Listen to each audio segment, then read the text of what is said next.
중앙일보와 한국일보로 살펴보는 한 주간의 한인사회 소식입니다. 먼저 한국일보부터 살펴보겠습니다.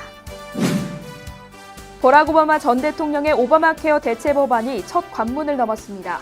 트럼프 케어라고 부르는 이번 법안은 오바마 케어 미가입자에게 벌금을 부과하는 내용을 제외해 사실상 가입 의무 규정을 없앤 게 특징입니다.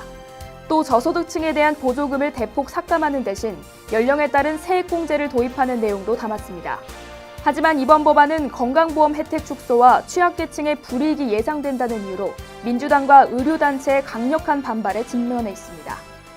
상원 공화당의 반대도 작지 않은 것으로 알려져 최종 통과하더라도 상당한 수정이 불가피해 보입니다. 박근혜 전 대통령 탄핵 소추안 인용에 따라 제19대 대통령 선거가 개막되면서 뉴욕 한인들의 조기 대선 참여 열기가 달아오르고 있습니다.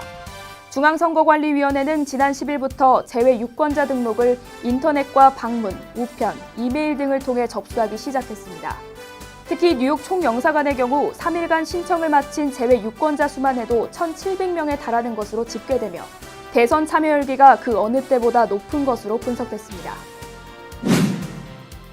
도널드 트럼프 대통령이 새롭게 내놓은 반이민 수정 행정명령도 법적 제동에 걸렸습니다. 위스콘신주 연방지법의 윌리엄 콘리 판사는 시리아인의 요청을 받아들여 임시 가처분 명령을 내렸으며 판결문을 통해 트럼프 대통령의 수정 행정명령은 전쟁으로 피폐해진 나라에서 부인과 딸을 데려오려는 한 인간의 노력을 지연시키는 데 사용될 수 없다고 밝혔습니다. 법무부는 이번 판결에 대해 아무 논평을 내놓지 않고 있습니다. 다음은 중앙일보를 살펴보겠습니다. 한인들이 많이 사는 플러싱과 칼리지 포인트, 그리고 아스토리아 지역이 뉴욕시에서 주차 티켓을 발부받기 쉬운 곳으로 나타났습니다. 경찰서별 티켓 발부 자료를 분석한 결과 플러싱과 칼리지 포인트, 머레일 등지를 관할하는 백구경찰서가 지난해 총 16만 5천여 건의 티켓을 발부했습니다.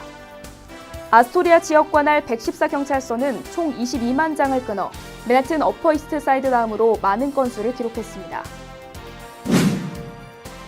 공화당이 주도하는 오바마 케어 대체 법안이 시행되면 뉴욕주에서 약 100만 명이 건강보험을 잃는다는 전망이 나왔습니다. 앤드류 쿠오모 주지사는 소득에 따른 보험료 보조금 지급 중단과 메디케이드 적용 대상 축소로 수많은 뉴요커들이 의료 혜택을 상실할 수 있다며 건강보험은 선택이 아닌 필수이며 인권 문제로 봐야 한다고 강조했습니다.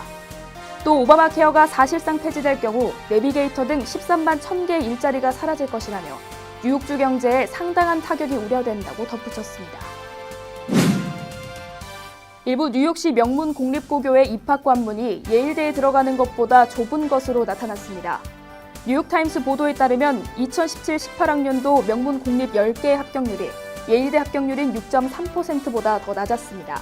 교육 전문가들은 일부 명문 공립고에 학생들이 몰리고 있는 현상에 대해 우수한 학생은 많지만 좋은 학교는 부족하기 때문이라며 일부 상위 명문고가 아니면 좋은 교육을 받을 수 없다는 인식이 퍼져 이처럼 몇몇 학교의 지원자가 집중되고 있다고 풀이했습니다. 지금까지 신문으로 살펴본 한 주간의 한인사회 소식이었습니다.